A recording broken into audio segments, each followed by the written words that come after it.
Diekeun nya bre. Kunci ka diekeun. Viral video seekor monyet yang mengambil kunci milik warga. Video tersebut diunggah oleh akun Instagram @it.petualang. Terlihat dalam video, warga tersebut sedang meminta monyet untuk mengembalikan kunci miliknya dengan menggunakan bahasa Sunda. Terdengar dari video, seorang perempuan tertawa ngakak melihat aksi kocak monyet tersebut.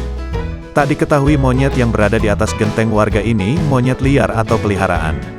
Dalam deskripsi video tertulis, kabarnya sampai sekarang negosiasi masih berjalan alot.